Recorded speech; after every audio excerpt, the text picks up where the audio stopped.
Hello दोस्तों, आप सभी का फिर से एक और नई वीडियो में स्वागत है और आप सभी का एग्जाम स्टडी सेंटर में स्वागत है। आज की इस वीडियो में हम चर्चा करने वाले हैं महात्मा गांधी के जीवन की यात्रा पर 30 प्रश्न उत्तर। कितने? 30 इंपॉर्टेंट क्वेश्चनों के बारे में। ओके, तो शुरू करते हैं 30 इंपॉर्टेंट क्वेश्चनों के बारे में। तो देखो, आज का हमारा पहला प्रश्न है महात्मा गांधी जुड़ा। महात्मा गांधी का जन्म किस दिवस या किस तिथि को हुआ था? महात्मा गांधी का जन्म दिवस किस तिथि को हुआ था? सभी को पता है, 2 अक्टूबर को हुआ था। कब हुआ था? 2 अक्टूबर को उनका जन्म हुआ था। ओके, अगला प्रश्न है महात्मा गांधी का पूरा नाम क्या है? महात्मा गांधी का पूरा नाम है मोहनदास करमचंद गांधी। ओके मेरे बच्चों, अगला प्रश्न है साबरमती आश्रम की स्थापना गांधी जी ने कहाँ की थी? तो वो की थी अहमदाबाद में की थी और 1917 में स्थापना की थी। ओके मेरे बच्चों, अगला प्रश्न है गांधी जी अपना राजनीतिक गुरु किसको मानते थे? क्या है? गांधी जी अपना राजनीतिक गुरु किसको मानते थे? तो गोपाल कृष्ण गोखले को मानते थे। किसको? गोपाल कृष्ण गोखले को मानते थे। अगला प्रश्न है गांधी जी की दक्षिण अफ्रीका से कब लौटे थे? गांधी जी दक्षिण अफ्रीका से 1915 में लौटे थे। ओके प्यारे बच्चों, अगला प्रश्न देखो, बहुत इंपॉर्टेंट है। गांधी जी का भारत में सर्वप्रथम आंदोलन कौन सा था? तो वो था चंपारण आंदोलन। कौन सा? चंपारण आंदोलन गांधी जी का सर्वप्रथम था। ओके, अगला प्रश्न देखो, अगला प्रश्न है गांधी जी को महात्मा गांधी की उपाधि किसने दी? तो रविंद्रनाथ टैगोर ने दी थी। किसने? रविंद्रनाथ टैगोर। गांधी जी को महात्मा गांधी की उपाधि किसने दी? रविंद्रनाथ टैगोर। और गांधी जी को राष्ट्रपिता किसे कहा? राष्ट्रपिता, सर्वप्रथम राष्ट्रपिता किसे कहा? तो राष्ट्रपिता सर्वप्रथम कहा था चंद्रशेखर आज़ाद ने। किसने? चंद्र बोस ने। नेताजी चंद्र बोस क्या नाम था उसका, उसने कहा था। अगला प्रश्न है असहयोग आंदोलन का प्रारंभ 1920 से 1921 के बीच में वो किसने किया था? तो किया था महात्मा गांधी ने। ओके, असहयोग आंदोलन का प्रारंभ 1920 से 1921 के बीच में था और महात्मा गांधी जी ने किया था। ओके मेरे बच्चों, अगला प्रश्न है महात्मा गांधी कब भारतीय राष्ट्रीय कांग्रेस के अध्यक्ष बने? महात्मा गांधी कब भारतीय राष्ट्रीय कांग्रेस के अध्यक्ष बने? तो 1924 में भारतीय कांग्रेस के अध्यक्ष बने थे। ओके, अगला प्रश्न है किस आंदोलन के समय गांधी जी ने कहा कि मेरे जीवन का यह अंतिम संघर्ष होगा और आंदोलनकारियों को करो या मरो का नारा दिया? तो ये उत्तर होगा भारत छोड़ो आंदोलन में महात्मा गांधी जी ने कहा था। ओके ओके, और 11वां प्रश्न है 1915 ईस्वी में गांधी जी को ब्रिटिश सरकार ने किस उपाधि से सम्मानित किया?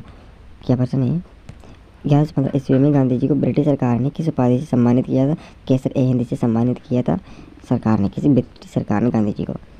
अगला प्रश्न है गांधी जी का दाढ़ी मोर्च किस आंदोलन से संबंधित है? तो वो नमक सत्याग्रह आंदोलन से संबंधित हैं।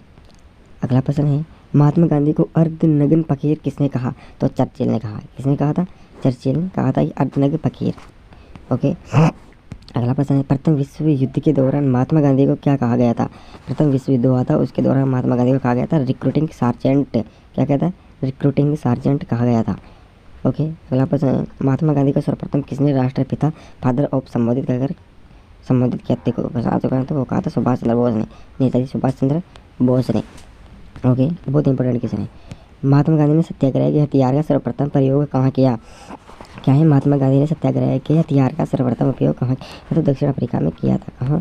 दक्षिण अफ्रीका में। अगला प्रश्न है महात्मा गांधी ने भारत में सत्याग्रह सबसे पहले कहाँ किया था? वो चंपारण में किया था। कहाँ? चंपारण में किया था। अगला प्रश्न है महात्मा गांधी के सत्याग्रह का प्रमुख अस्त्र क्या है? तो वही अहिंसा मिटाना। क्या है? अहिंसा मिटाना उनका धर्म था। अगला प्रश्न महात्मा गांधी ने सर्वप्रथम किस आंदोलन के दौरान भूख हड़ताल को अपना अस्त्र बनाया? तो वो था अहमदाबाद आंदोलन। कौन सा? अहमदाबाद आंदोलन था। अगला प्रश्न है भारत छोड़ो प्रस्ताव पारित होने के बाद गांधी जी को कैद करके कहाँ रखा गया था? क्या है? भारत छोड़ो आंदोलन पारित होने के बाद गांधी जी को कैद करके कहाँ रखा गया था? वो था आगा का पैलेस एंड पुणे में। कहाँ? आगा का पैलेस में रखा गया था और वो था पुणे में। कहाँ पर? पुणे में। याद रखना, बहुत इंपॉर्टेंट क्वेश्चन है। अगला प्रश्न है गांधी जी ने अखिल भारतीय हरिजन संघ की स्थापना कब की थी? क्या है? गांधी जी ने अखिल भारतीय हरिजन संघ की स्थापना कब की थी? वो तो 1932 में की थी। Okay project. अगला प्रश्न है यंग इंडिया पत्र व हरिजन पत्र के संपादक कौन थे? तो दोनों के पत्र के संपादक महात्मा गांधी थे। Okay project. अगला प्रश्न देखो इंद स्वराज। क्या है? इंद स्वराज व my experiments with the truth पुस्तक के लेखक कौन थे? हिंदू स्वराज व माई एक्सपेरिमेंट्स विद ट्रुथ पुस्तक के लेखक कौन थे? महात्मा गांधी थे। क्योंकि महात्मा गांधी रिलेटेड प्रश्न आ रहे हैं इसलिए महात्मा गांधी ही हैं। ओके, अगला प्रश्न देखो, अगला प्रश्न है महात्मा गांधी के समाधि स्थल नई दिल्ली में राजपाट पर स्थित है। कहाँ है? महात्मा गांधी की समाधि नई दिल्ली है और राजघाट पर स्थित है। उनके दो शब्द क्या हैं? उत्तम मत हैं राम। क्या दो शब्द क्या हैं? हे राम है। ओके फिर बच्चों, अगला प्रश्न है सत्य और अहिंसा मेरा ईश्वर है, इसके अनमोल वचन है। किसने कहा था? ये गांधी जी ने कहा था। क्या कहा था? सत्य और अहिंसा मेरा ईश्वर है, इसके अनमोल वचन है। अगला प्रश्न है गांधी जी फिनिक्स सेटलमेंट कहाँ शुरू किया था? गांधी जी फिनिक्स सेटलमेंट कहाँ शुरू किया था और शुरू कर दिया था? तो दक्षिण अफ्रीका के डरबन में। कहाँ? दक्षिण अफ्रीका के डरबन में शुरू कर दिया गया था। अगला प्रश्न है, दक्षिण अफ्रीका में गांधी जी के द्वारा शुरू किए गए साप्ताहिक का क्या नाम था? क्या है? दक्षिण अफ्रीका में गांधी जी द्वारा शुरू किए गए साप्ताहिक का क्या नाम था? तो इंडियन ओपिनियन था और 1904 में शुरू कर दिया गया था ये। अगला प्रश्न है, गांधी जी वकालत करने के लिए दक्षिण अफ्रीका कब गए थे? क्या है? गांधी जी वकालत करने के लिए दक्षिण अफ्रीका कब गए थे? तो वो गए थे 1893 में। कब? 1893 में चले गए थे। अगला प्रश्न है, गांधी जी ने पहला सत्याग्रह प्रयोग कब किया था? सितंबर 1906 में दक्षिण अफ्रीका में किया था। सितंबर 1906 में वो दक्षिण अफ्रीका में किया था। ये हमारे 29 क्वेश्चन कंप्लीट हो चुके हैं। एक क्वेश्चन कम है, ओके, कोई दिक्कत की बात नहीं है, लेकिन 29 क्वेश्चन कंप्लीट हो चुके हैं। महात्मा गांधी से जुड़े बहुत इंपॉर्टेंट है क्वेश्चन है, मैंने इसलिए बनाया ये क्वेश्चन, 30 इंपॉर्टेंट है। ओके, मिलेंगे कल दूसरे और महात्मा गांधी के दूसरे पार्ट में।